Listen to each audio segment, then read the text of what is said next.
연방 대법원이 오는 11월 도널드 트럼프 전 대통령의 출마 자격을 제한하는 콜로라도주 대법원 판결을 뒤집고 대선 출마가 가능하다고 판단했습니다. 내일 캘리포니아주 예비 선거가 진행됩니다. LA에서 시의원에 도전을 하고 있는 2명의 한인 후보가 시의회에 입성할지 주목되고 있습니다. 텍사스주 역사상 최대 규모의 산불이 일주일 넘게 지속되면서 피해가 커지고 있는 것으로 나타났습니다. 생고기 수만 파운드에서 알레르기 유발 물질이 포함됐을 가능성이 제기돼 리콜됐습니다. 지속된 겨울 폭풍의 영향으로 오는 2026년까지 캘리포니아주에 가뭄이 발생하지 않을 것이란 분석 결과가 나왔습니다. 여러분 안녕하십니까? 3월 4일 첫 소식입니다. 연방 대법원이 도널드 트럼프 전 대통령의 대선 출마 자격을 박탈시킨 이전 판결을 뒤집었습니다. 트럼프 전 대통령은 미국을 위한 큰 승리라며 반겼지만 사법 리스크는 여전히 남아 있습니다. 워싱턴에서 왕종명 특파원입니다. 연방 대법원이 트럼프 전 대통령의 대선 출마 자격을 박탈시킨 콜로라도 대법원 판결을 만장일치로 뒤집었습니다. 헌법은 연방 업무에 출마하는 대선 후보의 자격 박탈권을 개별주에 허락하지 않았고 그 책임은 주가 아닌 의회에 있다고 판시한 겁니다. 앞서 콜로라도 대법원은 트럼프 전 대통령이 지난 2021년 1월 6일 대선 조작을 주장하며 지지 세력을 선동해 의회에 난입하도록 부추긴 게 반란 가담에 해당한다면서 콜로라도주 경선 투표 용지에서 트럼프의 이름을 빼라고 판결했습니다. President Donald Trump engaged in insurrection by inciting a violent mob to attack our capital and disenfranchise over 80 million people who voted against him. 반란에 가담한 공직자는 다시 공직을 맡지 못하도록 규정한 헌법 14조 3항을 적용한 건데 대법원은 대선 후보의 자격까지 박탈하라는 건 아니고 만약 필요하다면 개별 주가 아닌 의회가 할 일이라고 판단한 겁니다. 이번 판결은 콜로라도를 포함해 15개 주가 일제히 경선을 치르는 이른바 슈퍼 화요일을 하루 앞두고 나왔고 메인과 일리노이주가 제기한 유사한 소송에도 영향을 미칠 전망입니다. 대선 가도에 큰 장애물이 사라진 트럼프 전 대통령은 대법원 판결 직후 미국을 위한 큰 승리라고 자축했습니다. It was a very important decision. We're very well crafted, and I think it will go a long way toward bringing our country together, which our country needs. 다만 대법원은 트럼프가 반란에 가담했는지 여부에 대해서는 판단하지 않아서 관련 형사재판은 여전히 후보 트럼프에게 또 다른 장애물로 남아 있습니다. 워싱턴에서 MBC 뉴스 왕종명입니다. 내일은 캘리포니아주 예비선거가 열리는 날입니다. LA에서는 2명의 한인 후보가 시의원에 도전하고 있는데요. 세 번째 시의원에 도전 중인 10지구 그레이스 유 후보와 재선을 노리는 12지구 잔니 시의원이 그 주인공입니다. 지난 2019년에 이어 또 한 번 2명의 한인이 시의회에 입성할지 주목되고 있습니다. 여준호 기자의 보도입니다. 그레이스 유 LA 10지구 시의원 후보는 2015년 선거부터 2번 연속 지역구에 출마해 모두 떨어진 이전 3기 도전자입니다. 2015년 선거에선 당시 3선에 도전하던 허브 웨슨 전 LA 시의장에게 지긴 했지만 30%에 달하는 득표율로 가능성을 받고 5년 후 열린 선거에선 흑인 사회의 전폭적 지지를 받던 마크 리들리 토머스 후보에게 아쉽게 패했습니다. 하지만 이번 선거는 분위기가 다릅니다. 한인타운이 포함된 10지구에서의 오랜 사회활동 경력으로 준비된 인물이란 평가와 함께 지지세도 탄력을 받고 있습니다. 렌트가 한 달에 $10,000불씩 나가는 데가 계속 나가고 있어요. 돈 있는 분들은 계속 돈 있고 없는 분들은 더 커지는 것 같아요. 이제 시 안에 들어가서 저소득층 아파트를 짓고 싶고 어려운 분들도 돕고 비즈니스들이 잘 돼야지 시가 더 잘 될 거라고 생각하면서 12지구의 현역 잔니 의원은 재선에 도전 중입니다. 치안 강화, 노숙자 문제 해결 등 지난 시정활동 성과를 앞세워 가장 안전한 도시를 만들겠다는 각오입니다. When I took office 4 years ago, we had 0 beds in my district. Now we have about over 200 beds. We have the lowest amount of homelessness in the district. As far as crime goes, we're still the safest district in the city of Los Angeles, but that's my job. My job is to protect the people and the residents of Council District 12. And so that's what we've been doing, and that's what I'm going to continue to do. 존 의원은 상대인 세레나 오버스틴 후보와 양자 대결로 굳혀져 이번 예비선거에서 과반 득표를 얻게 되면 연임을 결정짓게 되고 5명의 후보가 각축전을 벌이는 LA 10지구는 그레이스 유 후보의 결선행 가능성이 높게 점쳐지고 있지만 두 지역구 모두 박빙 승부가 예상되고 있습니다. This is an important election. This is about your public safety, and I hope I've earned their support. 당신의 그 소중한 한 표가 시의원 당선시킨다는 거를 믿으면서 투표해 주시면 감사하겠습니다. 두 후보가 이번 선거에서 승리한다면 그레이스 유 후보는 LA시 역사상 최초의 한인 여성 시의원이란 타이틀을, 존 의원은 재선에 성공한 최초의 LA 한인 시의원이란 기록을 세우게 됩니다. MBC 뉴스 여준호입니다. 한편 이번 캘리포니아주 예비선거에서 재선이나 초선에 도전하는 한인 정치인들에 대한 관심도 뜨거워지고 있습니다. 가든 그로브와 부에나파크 등을 포함하는 캘리포니아주 45지구에선 공화당 미셸 박스틸 연방 하원 의원이 또 요바린다와 애나임 힐스 등을 관할하는 캘리포니아주 40지구에서는 공화당 영킴 연방 하원 의원이 각각 3선에 도전합니다. LA 한인타운이 포함된 캘리포니아주 34지구 연방 하원 의원 선거에는 민주당 데이빗 김 변호사와 공화당 칼빈 리 후보가 경쟁을 벌이고 있고 캘리포니아주 47지구 연방 하원 의원 선거에는 주 상원 의원인 민주당 데이브 민 의원이 도전 중입니다. 이외에도 얼바인 시장 선거에 출마한 태미 킴 얼바인 부시장을 비롯해 캘리포니아주 54지구 연방하원의 존니 후보, 캘리포니아주 44지구 연방하원 에드한 후보, 그리고 캘리포니아주 37지구 상원의원 선거에 최석호 전 캘리포니아주 하원 의원 등이 총력전을 벌이고 있습니다. 텍사스주 역사상 최대 규모의 산불이 일주일 넘게 지속돼 우려가 커지고 있습니다.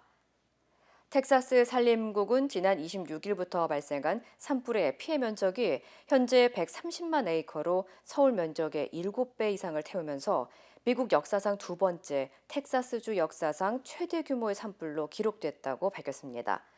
텍사스 전역에서 발생한 5건의 산불로 80대 여성이 자택에 옮겨붙은 불에 숨지고 40대 트럭 운전사가 도로 주행 중 화염에 휩싸여 숨지는 등 2명 이상의 인명피해가 확인됐으며 주택은 500여 채가 전소됐습니다. 가축을 기르는 목장 부지도 불에 타면서 축산업에도 큰 타격이 가해질 전망입니다. This is a monster fire. It's going to take days to get it put out. Numbers are going to go up. This is going to hurt our beef supply going forward in the nation. 당국은 화재가 발생한 지 일주일이 넘었지만 온도가 높고 강한 바람이 잇따르면서 산불 진압에 어려움을 겪어 진화율은 15%에 불과해 비상이라고 전했습니다. 산불의 직접적인 원인 등은 아직 밝혀지지 않은 가운데 현재 쓰러진 전신주가 불꽃을 일으켰을 가능성이 제기되고 있습니다. 미 동부 지역에 유통됐던 생고기 수만 파운드에서 알레르기 유발 물질 위험성이 발견돼 리콜됐습니다. 미 농무부는 뉴욕 브루클린에 본사를 둔 MF 미트사가 유통하던 생고기의 육류 가공 과정에서 사용이 승인되지 않은 비식품 등급 미네랄실 오일이 포함됐을 가능성이 발견돼 해당 고기가 들어간 제품을 리콜한다고 밝혔습니다.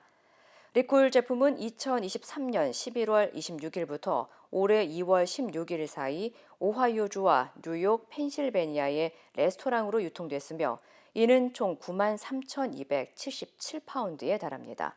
또 M&P 프로덕션 LTP의 양고기와 소고기가 들어간 제품에서도 알레르기 유발 물질인 참깨를 제품 라벨에 표기하지 않은 채 판매해 총 670파운드의 고기가 리콜됐습니다. 리콜 제품은 16온즈의 패키지에 담긴 3사 할랄 제품과 12온즈 패키지에 담긴 M&P 양고기 만두와 3사 제품입니다. 두 제품 모두 2025년 1월 1일부터 2월 22일 사이로 사용기한이 표시됐고 매사추세츠와 뉴저지, 뉴욕 그리고 펜실베니아의 소매점으로 유통돼 판매됐습니다. 앞서 지난해 참깨는 연방식품의약국에 따라 생명을 위협할 수 있는 주요 알레르기 유발 물질로 추가된 바 있습니다. 최근 겨울 폭풍과 폭우로 인해 캘리포니아주의 가뭄 상황이 해소되고 있는 것으로 나타났습니다. 전 세계에 일기예보를 제공하는 아큐웨더가 캘리포니아주의 물 저장과 가뭄 상황에 대한 모든 데이터를 분석한 결과 오는 2026년까지 캘리포니아주에 가뭄이 발생할 가능성은 낮은 것으로 예측됐습니다. 이는 지난해에 이어 올겨울 캘리포니아주에 폭우와 폭설 등이 강타하면서 수자원이 풍부해진 데 따른 것으로 조사됐습니다. 실제로 연방 가뭄 모니터 USDM에 따르면 캘리포니아주 전역이 현재 가뭄의 영향을 받지 않은 것으로 확인됐습니다. 한편 캘리포니아주 북부 지역은 눈보라를 동반한 겨울 폭풍이 강타하면서 피해가 잇따르고 있으며 캘리포니아주 남부는 화창한 날씨가 이어지다 오는 6일 다시 비가 내릴 것으로 예보됐습니다. 지난달 LA 한인타운의 한 유명 일식당에서 한인업주가 언쟁을 벌이던 채무자를 둔기로 공격해 살인미수 혐의로 경찰에 긴급 체포되는 사건이 발생했습니다. LA 경찰국에 따르면 지난 2월 13일 오후 1시 50분쯤 벌몬트 애비뉴와 올림픽 블러버드 교차로 인근에 위치한 성장군 스시 레스토랑에서 폭행 사건이 발생했습니다. 경찰은 현장에서 폭행을 당하고 쓰러진 한인 여성을 발견해 인근 병원으로 긴급 이송시켰고 폭행 용의자로 식당업주인 53세 성종주 씨를 긴급 체포했다고 밝혔습니다. 수사 결과 여성 피해자는 성 씨의 아내의 지인으로 10만 달러의 돈을 빌려 갚지 않았고 사건 발생 당일 피해 여성이 채무 금액의 일부만 갚겠다고 하는 등 언쟁을 벌이다 폭행이 발생한 것으로 조사됐습니다. So victim and the suspect were arguing about money. Suspect struck victim with a hard object. Victim sustained serious injuries to her head and face. She was transported to a local hospital. The suspect was arrested and charged for attempted murder. 사건 당시 성 씨가 어떤 둔기로 무슨 상황에서 폭행을 가했는지는 알려지지 않았으며 현재 성 씨는 살인미수 혐의로 105만 달러의 보석금이 책정된 채 LA 다운타운 구치소에 수감됐습니다. 한편 성 씨의 첫 인정신문 공판은 오는 6일 LA 다운타운 형사법정에서 열릴 예정입니다. 금 선물 가격이 사상 최고 수준으로 올랐습니다. 뉴욕 상업거래소에 따르면 오늘 금 선물 가격은 온스당 2,100달러를 돌파하면서 지난해 12월 기록한 사상 최고치인 2,135달러 39센트에 근접한 것으로 나타났습니다. 이어 4월 인도분 금 선물 가격은 이틀 연속 사상 최고치를 경신하면서 처음으로 온스당 2,100달러를 돌파한 2,126달러 30센트의 거래를 마쳤습니다. 전문가들은 미국의 인플레이션이 둔화할 것이라는 전망 속에 연방준비제도가 기준금리를 인하할 것이라는 기대가 커지면서 국제 금값이 상승하고 있는 것으로 분석했습니다. 한편 금값은 인플레이션 기대가 높아지거나 금리가 낮아질 때 상승하는 경향이 있기 때문에 일부 전문가들은 기준금리가 인하할 경우 2,300달러를 돌파할 것으로 전망했습니다. 이달 초 봄방학을 앞두고 멕시코를 방문하려는 미국인들에게 멕시코 여행주의보가 발령됐습니다. 멕시코 주재 미국 대사관과 영사관은 봄방학 여행지로 인기가 있는 멕시코 칸쿤과 플라야 델 카르멘이나 툴룸 등의 지역으로 여행할 경우 각별한 주의를 당부했습니다. 특히 각종 범죄뿐만 아니라 여행객들이 규제되지 않은 알코올이나 의약품과 같은 음료를 마신 뒤 의식을 잃거나 부상을 입는 사건도 빈번하게 발생하고 있다고 경고했습니다. 당국은 여행객들에게 멕시코의 안전과 범죄에 대한 최신 정보를 받고 비상 상황 발생 시 미국 대사관이 여행객들에게 연락할 수 있는 스마트 여행자 프로그램에 등록할 것을 권장했습니다. 또 멕시코 정부가 관광객들에게 응급 서비스나 지원을 제공하는 게스트 어시스트 어플리케이션을 다운받거나 여행자 보험에 등록하고 여행 전 멕시코 전역의 여행에 대한 각종 정보와 주의 내용을 숙지할 것을 당부했습니다. 이번 주말부터 다시 서머타임이 시작되는 가운데 일부 주에서는 서머타임을 영구화하자는 의견이 나오고 있습니다. 오리건주 상원은 썸머타임을 영구적으로 바꿔 서부 지역이 1년 내내 표준 시간을 유지할 수 있도록 하자는 내용이 담긴 상원 법안 1548을 승인했습니다. 지난 수년 동안 썸머타임에 대한 실효성 논란이 끊임없이 제기되어 온 가운데 오리건주 상원은 워싱턴주와 캘리포니아주에서도 해당 법안을 승인해야 한다고 강조했습니다. 앞서 에너지 절약 취지로 시작된 썸머타임은 실제 절약한 에너지 수치가 기대에 미치지 못할 뿐더러 주민들의 생체 리듬이 깨지고 건강과 안전에도 악영향을 미친다는 분석이 제기된 바 있습니다. 현재 썸머타임 영구화는 이미 하와이와 애리조나주에서 시행되고 있습니다. 한편 오는 10일 썸머타임이 시작되며 새벽 2시가 3시로 변경됩니다. 프랑스 의회가 여성이 낙태할 자유를 헌법에 명시하는 개정안을 승인했습니다. 프랑스는 이미 낙태가 허용돼 실질적인 변화는 없지만 세계 최초로 헌법에서 낙태할 자유를 보장하는 나라가 됐습니다. 신지영 기자입니다.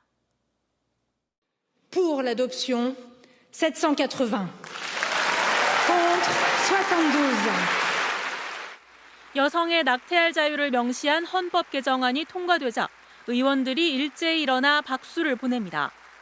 현지 시간 4일 프랑스 상원과 하원은 여성이 자발적으로 임신을 중단할 수 있는 자유를 보장하는 내용의 개헌안을 통과시켰습니다. 전 세계에서 헌법에 낙태할 자유를 보장한 나라는 프랑스가 처음입니다. 프랑스는 2년 전 미국 연방대법원이 임신 약 24주까지 낙태를 허용한 로데 웨이드 판결을 45년 만에 폐기하자 낙태권을 헌법에 명시해 되돌릴 수 없는 권리로 만드는 방안을 추진했습니다. 미 연방대법원은 1973년 헌법에 명시된 사생활을 누릴 권리에 낙태 선택권도 포함된다고 판단했지만 2022년 6월 보수 우위의 연방대법원이 이를 뒤집었습니다. 다만 프랑스에선 이미 1975년부터 낙태가 허용돼 실질적으로 바뀌는 건 없습니다. 투표가 진행되는 동안 개헌 찬성과 반대 시위가 각각 열린 가운데 파리 시내 광장에 모인 시민들은 개헌안 통과 소식에 환호했습니다. J'espère que ça sera de plus en plus évident et qu'on mettra pas des bâtons dans les roues aux femmes lorsqu'elles auront ce genre de difficultés. 에마뉴엘 마크롱 프랑스 대통령은 개헌안 통과에 대해 프랑스의 자부심, 전 세계에 보내는 메시지라고 평가하고 오는 8일 세계 여성의 날에 헌법 국세 날인식을 열어 축하하겠다고 밝혔습니다. 다만 교황청은 생명보호가 절대적 우선순위가 될 수 있도록 최선을 다해달라며 프랑스의 낙태권 개헌을 반대하는 입장을 내놨습니다. MBC 뉴스 신지영입니다. 유럽 당국이 애플에 한국 돈 약 2조 7천억 규모의 초대형 과징금을 부과했습니다. 서비스 이용비 결제와 관련해 소비자에게 불이익을 줬다는 건데 애플은 즉각 불복하는 소송을 제기하기로 했습니다. 파리에서 손영 특파원입니다. 유럽연합 경쟁당국이 애플에 18억 4천만 유로, 우리 돈 2조 7천억 원가량의 과징금을 부과했습니다. 애플 전체 매출의 0.5%에 해당하는 금액입니다. 유럽연합이 문제 삼은 건 애플의 다른 결제 방식 유도 금지 규정입니다. 애플 결제 시스템 밖에서 더 저렴하게 돈을 낼 수 있는 방법을 이용자들에게 알리지 못하게 했다는 겁니다. 애플 측이 결제 과정에서 최대 30%의 수수료를 가져가면서 서비스 이용 요금 역시 오를 수밖에 없다는 점도 지적했습니다. 이런 불공정한 관행을 곧바로 시정하라는 명령도 함께 내려졌습니다. 유럽연합이 반독점법을 근거로 애플에 과징금을 부과한 건 이번이 처음입니다. They were not able to make a free choice as to where, how, and at what prices to buy music streaming subscriptions. 애플은 즉각 반발했습니다. 소비자들의 피해에 대한 증거를 발견하지 못한 상태에서 이번 결정이 이뤄졌다는 겁니다. 특히 이번 결정의 가장 큰 수혜자가 유럽연합 국가인 스웨덴의 스포티파이라는 음악 스트리밍 업체라며 공정성을 지적했습니다. 그러면서 애플 측은 과징금 부과 취소를 요구하는 소송을 제기하기로 했습니다. 하지만 애플이 적어도 유럽에선 지금과 같은 결제 시스템을 수정할 가능성이 높습니다. 오는 7일부터 유럽연합에서 이 같은 내용을 규제하는 디지털 시장법이 시행되는데 이를 위반하면 연간 매출액의 최대 10%, 반복되면 최대 20%의 과징금이 부과되기 때문입니다. 때문에 이번 조치로 애플뿐 아니라 구글 등 미국 대형 빅테크 기업들과 유럽연합 사이의 갈등이 더 깊어질 거란 우려도 나오고 있습니다. 파리에서 MBC 뉴스 손영입니다. 힘들고 어려울 때 실력 있는 변호사가 필요하십니까? 60년 역사의 대형 로펌 KMFM 로펌의 최미수 변호사와 함께하세요. 교통사고, 민사법, 형사법, 가정법 등 풍부한 경험과 최고의 실력으로 완벽하게 도와드립니다. 최고의 보상을 책임지는 실력 있는 대형 로펌. 도움이 필요할 때 강한 힘이 되는 변호사. KMFM 로펌 최미수 변호사. 213-427-2350. 다음은 한국 소식입니다. 국민의힘은 쇄신이 없다는 비판에 대해 강남이나 영남 등 강세 지역 두세 곳에 국민 추천제를 도입해 보완하겠다고 밝혔습니다. 한동훈 비상대책위원장은 충청권의 예상 격전지를 찾아 본격적인 유세 행보에 나섰습니다. 조희원 기자입니다. 한동훈 국민의힘 비상대책위원장이 이번 총선의 격전지로 꼽히는 충남 천안을 찾았습니다. 천안갑 지역구에 단수 공천된 신범철 전 국방부 차관은 문진석 민주당 의원과 4년 만에 재대결을 벌입니다. 지난 총선 두 후보의 차이는 1.42%포인트에 그쳤습니다. 이재명 대표의 민주당은 지금 공천하는 거 보면 어차피 너네 우리 찍을 거 아니야? 이런 마인드인 것 같아요. 어떤 정당이 국민의 삶을 나아지게 할지 국민들께서 봐주실 거라고 생각합니다. 한 위원장은 이번 주 충북 청주와 경기 수원, 용인 등을 방문합니다. 대부분 탈환을 노리는 지역구들입니다. 예정됐던 당원 행사 대신 격전지 행보를 통해 유세전 초반 기세를 제압하겠다는 의도로 해석됩니다. 특히 국민의힘은 18대 총선 이후 16년 만에 처음으로 험지인 전남 광주에서 전 지역구에 후보를 낼 예정이라고 강조했습니다. 저희는 대한민국의 전 지역에서 국민의 사랑받고 국민의 선택을 받기 위해서 최선을 다하겠습니다. 지역구 공천이 80% 가까이 마무리됐지만 이른바 중진불패 흐름은 선명해지고 있습니다. 3선 이상 현역 31명 중 공천 탈락자는 5선 김영선 의원 단 1명뿐입니다. 국민의힘은 아직 결론을 내지 않은 지역구 32곳 중 일부에 국민 추천제를 도입해 여성과 청년 등의 진입 문턱을 낮춰 쇄신을 모색하겠다는 입장입니다. 서울 강남과 서초, 대구 경북 등 지지세가 강한 곳 중 두세 곳이 대상이 될 전망입니다. 하지만 총선이 40일도 안 남은 시점에 국민 추천제의 구체적 도입 방법을 놓고 공관위도 결정을 내리지 못하고 있습니다. MBC 뉴스 조희원입니다. 이낙연 새로운 미래 공동대표는 광주에서, 이준석 개혁신당 대표는 경기도 화성에서 각각 출사표를 던졌습니다. 거대 양당의 공천이 끝으로 향해 가면서 소수 정당의 영입도 윤곽을 드러내고 있습니다. 김정우 기자입니다. 광주에서의 출마 선언에 나선 새로운 미래 이낙연 공동대표는 3년 전 민주당 대표 시절 박근혜, 이명박 전 대통령의 사면을 부적절하게 거론했던 일을 거듭 사과한다고 말했습니다. 다만 민주당은 법적, 도덕적 문제 탓에 검찰 정권을 견제하거나 심판할 수 없고 광주와 호남이 점점 낙후한 건 정치가 약해졌기 때문이라고 했습니다. 호남의 국회의원이 누구인지 외지에서는 알지 못합니다. 전국에 알려진 큰 정치인이 호남에는 없습니다. 서구 우리나 광산 을 출마가 거론되는데 최종 결정은 협의 뒤 밝히겠다고 했습니다. 호남을 신당의 구심점으로 선언한 만큼 민주당 탈당파들을 영입하는 데도 공을 들이는 모습입니다. 이미 당을 나가 무소속 출마를 선언한 서른 의원이나 탈당이 임박한 홍영표 의원 등의 가칭 민주연대에 손을 내밀 걸로 보입니다.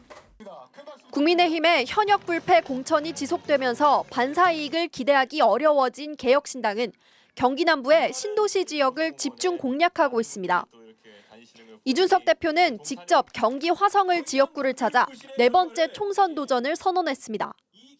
평균 연령 30대의 젊은 인구로 구성된 지역과 정치 철학에 대한 지향점이 맞았기 때문이라며 동탄 신도시를 교육 특화지구로 지정하겠다는 맞춤 공약을 내놓았습니다. 기대고 믿는 것은 동탄의 젊은 세대에 대한 확신 때문입니다. 민주당은 이 지역에 영입 인재인 공영훈 전 현대차 사장을 전략 공천한 가운데 이준석 대표는 아직 후보를 정하지 않은 국민의힘을 향해서 한동훈 비대위원장의 출마를 제안했습니다. MBC 뉴스 김정우입니다. 지난해 한국 가정에서 부담하는 대출이자 비용이 1년 사이 역대 최대폭으로 증가한 것으로 조사됐습니다. 대출받은 자영업자들의 연체 금액도 50% 가까이 급증했습니다. 김세영 기자입니다. 지난 2022년부터 시작된 고금리로 대출이 있는 가정은 대부분 이자 비용이 껑충 뛰었습니다. 원금하고 이자하고 해서 지금은 한 145만 원 정도 되고 있어요. 자체적인 물가들이 다 올라서 힘들고 사실 벌이를 더하는 수밖에 없어서 그거에 대한 좀 고민을 하고 있어요. 지난해 각 가정에서 이자로 내는 월 평균 비용은 13만 원. 1년 전보다 31.7% 늘면서 관련 조사를 시행한 2006년 이후 가장 큰 폭으로 증가했습니다. 물가 영향을 뺀 실질 이자 비용만 들여다보더라도 27.1% 상승해 역시 역대 최대폭입니다. 소득 하위 20%인 1분위 가구의 이자 비용은 1년 전보다 18.7%, 상위 20%인 5분위 가구는 41.7%로 상승폭이 더 컸지만 가계에 주는 타격은 서민들에게 훨씬 컸습니다. 이자 부담이 증가했어도 상위 20% 가구는 오히려 지출을 크게 늘린 반면 유일하게 하위 20%인 1분위 가구만 식음료 비용 등을 줄이면서 지출이 0.5% 줄었습니다. 주택 구입 목적 등으로 인해서 가계가 빌리는 부채의 규모가 계속해서 늘어나고 있는 가운데 대출금리도 높은 수준을 유지함에 따라 가계의 금융 비용 부담이 계속 커지고 있는 것으로 보입니다. 자영업자 대출 가운데 원금 또는 이자 상환이 3개월 이상 연체된 금액도 1년 만에 18조 원에서 27조 원으로 50% 가까이 급증했습니다. 특히 20대 자영업자의 연체율이 최고였고 30대가 그 뒤를 이어 젊은 자영업자들이 큰 어려움을 겪고 있는 것으로 나타났습니다. MBC 뉴스 김세영입니다. 수온 상승으로 동해안에서 오징어가 사라지면서 어획량도 급감하고 있습니다. 정부가 가격 안정을 위해 비축해둔 오징어 물량을 대량으로 풀기 시작했습니다. 오유림 기자입니다. 대형마트의 냉동 오징어 진열대. 오징어가 1+1! 오징어 할인 행사가 시작되면서 손님들이 몰립니다. 오징어는 좋아하긴 하는데 비싸니까 뭐 이렇게 뭐 행사할 때 가끔 그냥 사 먹는 거죠 뭐. 현재 국산 생오징어 한 마리 소매 가격은 9,245원. 지난해 같은 기간보다 25% 이상 올랐습니다. 지난해 살오징어 어획량은 2만 3천 톤으로 전년 3만 7천 톤보다 36.2% 감소했고 10년 전과 비교해 5분의 1 이하로 줄었습니다. 워낙 안 잡히다 보니 잡으러 나갈수록 손해만 커지면서 동해 어민들도 조업 마감 시기를 앞당기고 있습니다. 한 몇 년 전에 대비해가지고 뭐 한 30%그 정도밖에 안 나요. 저 남단에는 3월달까지 했지 원래. 지금 뭐 12월달 다 종료했는데 뭐. 가장 큰 원인은 수온 상승입니다. 지난해 동해안 표층 평균 수온은 15.8도. 지난 20년간 평균보다 1.3도 상승해 역대 최고 기록을 갈아치웠습니다. 수온이 오르면서 겨울철 동해안에 모이던 오징어들이 대거 북쪽으로 올라가 버렸습니다. 정부는 국산 오징어 가격이 치솟자 지난 1월과 2월 오징어 비축 물량 589톤을 방출했습니다. 하지만 좀처럼 가격이 잡히지 않으면서 이번 달 추가로 200톤을 더 방출하기로 했습니다. 우리 연근해와 원양에서 의획한 물량과 더불어 필요하면 수입산까지 정부가 비축해서 국민들께 저렴하게 공급하고 중장기적으로는 오징어 수급 구조의 근본적인 개선을 위한 노력도. 해양수산부는 대형마트 3사와 협력해 오는 22일까지 오징어와 참조기 등의 수산물을 최고 반값까지 할인해 판매합니다. MBC 뉴스 오유림입니다. 카리브해 국가 아이티에서 대규모 탈옥 등 폭력 사태가 일어나면서 정부가 야간 통행 금지 조치와 함께 국가 비상사태를 선포했습니다. 관련 소식 전해드립니다. 극심한 치안 실패 속 사실상 무정부 상태에 빠진 IT 정부가 현지 시간 3일 72시간 국가 비상사태를 선포했습니다. IT에서는 전날 갱단이 국립교도소를 습격해 재소자 100명을 제외한 3,800명이 탈옥하는 초유의 사태가 벌어졌는데요. 이 과정에서 최소 10여 명의 사망자가 발생했습니다. 폭동은 공교롭게도 아리엘 앙리 IT 총리가 자국의 치안 유지 방법을 찾기 위해 케냐로 출장을 간 사이 일어났는데요. 이번 폭동을 일으킨 갱단 연합체 두목은 앞서 앙리 총리의 체포를 요구하기도 했습니다. IT 정부는 6일까지 야간 시간대 통행 금지 조치를 시행했고요. 효력이 발생하는 72시간 동안 재소자들을 찾아내겠다고 밝혔습니다. 최빈국 중 하나인 IT에서는 지난 2021년 대통령 암살 이후 행정부와 입법부가 사실상 마비되는 등 극심한 혼란이 거듭되고 있습니다. 국제우주정거장 ISS에서 임무를 수행할 우주인이 탑승한 미국 우주기업 스페이스X 우주선이 현지 시간 3일 발사됐습니다. 스페이스X 우주선 크루 드래건은 미국 케네디 우주센터에서 펠컨 9 로켓에 실려 발사됐는데요.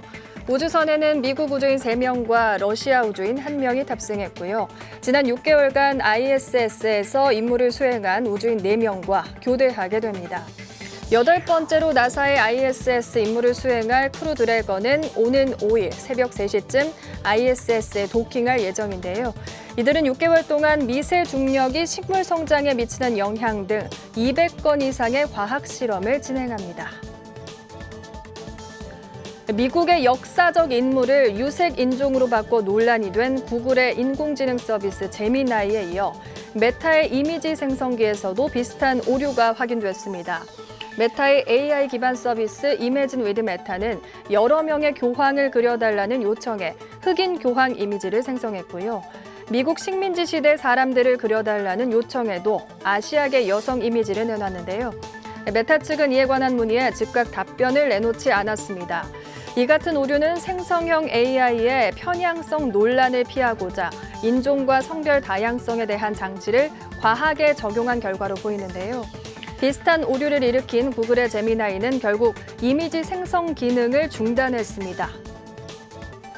비행 중 여객기의 동체가 뜯겨나간 사고로 비상 착륙한 항공기의 승객들이 항공사와 여객기 제조사를 상대로 소송을 제기했습니다.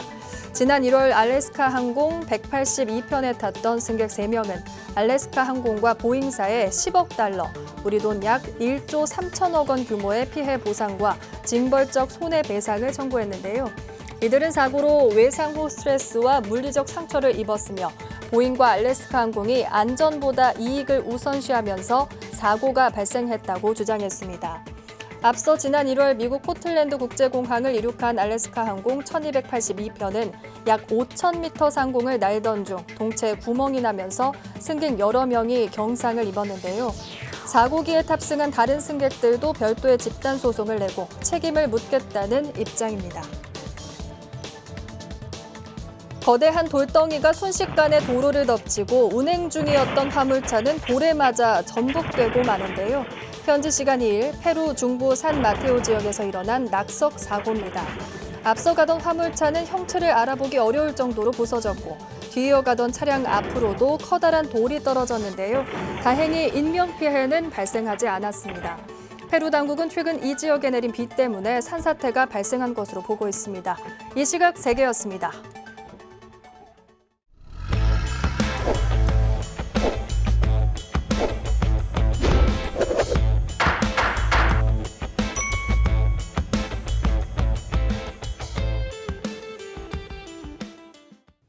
안녕하세요. 여러분은 캘리포니아 레몬법과 대형상의 전문 변호사 최미수 변호사입니다.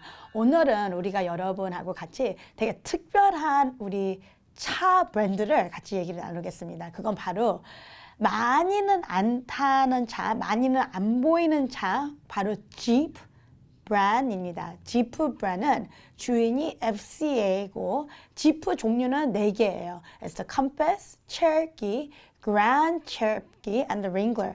이게 1940년서부터 지금까지 evolve 해가지고 많은 모델을 보고 요번에 와서는 이제는 third row seating까지 만들었습니다.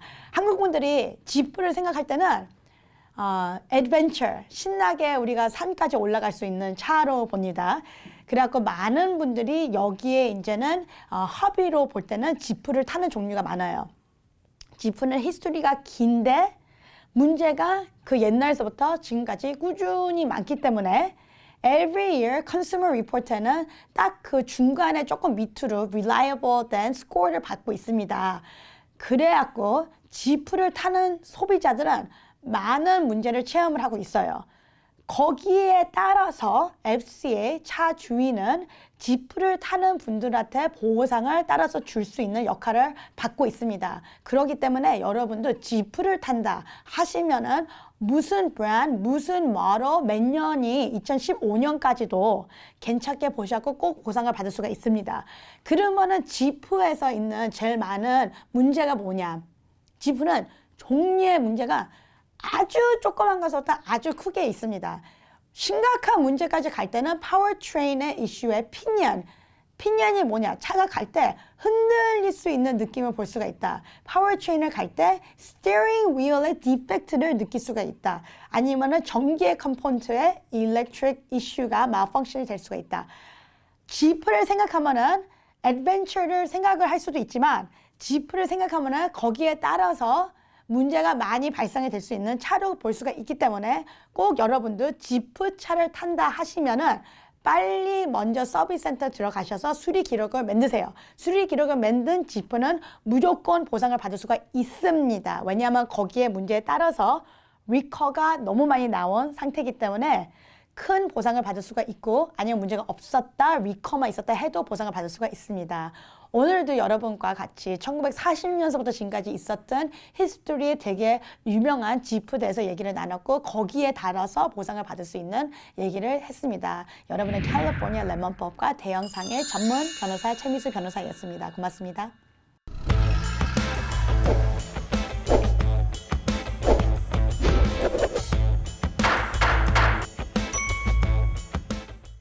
인터넷과 SNS에서 화제가 된 소식들 알아보는 투데이 와글와글입니다.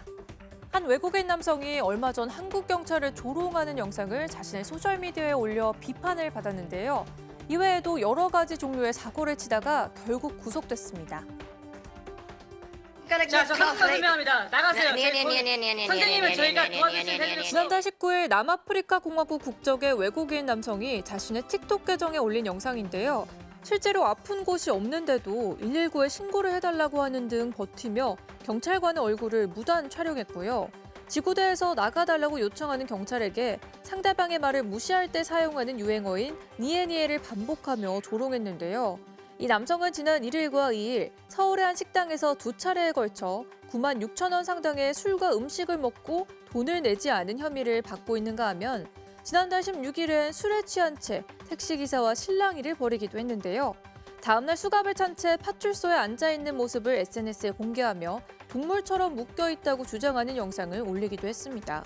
경찰 조사 결과 지난달 16일부터 지난 2일까지 약 2주 동안 이 남성을 상대로 접수된 112 신고만 18건인 것으로 확인됐는데요. 서울 용산경찰서는 결국 남성에 대해 모욕과 사기, 업무방해, 경범죄처벌법상 관공서에서의 주치 소란 등 혐의로 구속영장을 신청했고 법원은 이를 받아들였습니다. 누리꾼들은 우리나라 공권력을 무시하다니 엄벌해야 한다며 한국 경찰을 조롱한 외국인을 비난하고 있습니다. 한 자영업자 커뮤니티에 배달받은 샐러드를 이틀간 냉장고에 보관했다가 채소가 시들었다며 환불을 요청한 고객 때문에 힘들다는 사연이 올라왔습니다. 샐러드 프랜차이즈 매장을 운영하고 있다는 글쓴이는 배달업체에 올라온 한 고객의 리뷰를 공개했는데요. 해당 리뷰에서 고객은 냉장 보관 2, 3일 이내에 드세요라고 적힌 대로 보관했는데 채소 상태가 먹지 못할 정도로 나빴다며 샐러드 사진을 공개했고요. 이어 배달앱과 가게에 연락했지만 무응답이었고 3시간 후 재배달이나 환불이 불가하다는 연락을 받았다면서 별점 평가에서 최하점인 1점을 남겼습니다. 이 리뷰의 글쓴이는 이틀 전에 시킨 걸 갈변됐으니 환불해달라고요? 아이고 머리야 라고 적으며 불편한 기색을 드러냈고요. 이틀 지난 건 환불 규정에 해당 안 된다고 적었습니다. 이 같은 사연에 이틀 뒤 샐러드가 갈변됐다고 환불해달라는 건 말도 안 된다. 치킨도 눅눅해지면 환불해줘야 하느냐며 고객이 너무했다는 반응이 나왔는데요. 주의사항 문구를 당일 섭취로 바꿔야 한다. 댓글에 오해 소지가 있을 수 있는 말은 최대한 자제하는 게 좋겠다는 의견도 올라왔습니다. 내가 버린 쓰레기 종량제 봉투에 다른 사람의 쓰레기가 들어있다면 얼마나 황당할까요? 실제로 이런 일이 발생해 누리꾼들의 공분을 사고 있습니다. 50리터짜리 종량제 봉투에 쓰레기가 가득 담겨 있고요. 봉투 주변으로는 쓰레기들이 아무렇게 널브러져 있는데요. 그제한 온라인 커뮤니티에 올라온 사진입니다. 글쓴이는 지난 2일 집 앞 쓰레기 버리는 곳에 종량제 봉투를 버렸는데 다음 날 다른 사람의 쓰레기가 자신이 버린 종량제 봉투 안에 담겨 있었다는 사연을 전했는데요. 누군가 쓰레기 봉투를 잘라서 안에 있던 쓰레기를 꺼내 무단 투기한 뒤 본인의 쓰레기를 집어넣었다는 겁니다. 글쓴이는 이 사실을 경찰에 신고했고 시청에도 민원을 접수했다며 분노했는데요. 해당 사연이 공개되자 자신도 비슷한 경험이 있다는 글들이 잇따랐습니다. 한 사람은 예전에 100리터짜리 봉투에 쓰레기를 담아 내놓았더니 봉투만 가져갔다며 자신의 경험을 공유했고요. 봉투값이 얼마나 한다고 저러냐, 봉투값 1,200원에 양심을 팔았다며 쓰레기 무단 투기범을 비난했습니다. 런웨이를 걷는 모델들을 향해 관객들이 쓰레기를 던집니다. 패션쇼장 바닥이 쓰레기로 금세 더러워졌죠. 지난달 이탈리아 밀라노에서 열린 패션쇼 현장인데요. 한 스웨덴 패션 브랜드가 모델을 향해 쓰레기를 던지는 퍼포먼스를 한 겁니다. 관객들에게 미리 바나나 껍질, 커피잔 등 쓰레기가 들어있는 양동이를 주고 던지도록 했는데 인터넷 악성 댓글을 쓰레기에 비유해 이런 퍼포먼스를 펼쳤다고 합니다. 쇼를 본 사람들의 반응은 엇갈렸는데요. 기발하다는 의견도 있었지만 의도는 알겠는데 모델에게 물건을 던지는 게 위험해 보인다는 우려도 있었습니다. 투데이 와글와글이었습니다.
이상으로 3월 4일 월요일 뉴스를 마칩니다. 시청해주신 여러분 고맙습니다.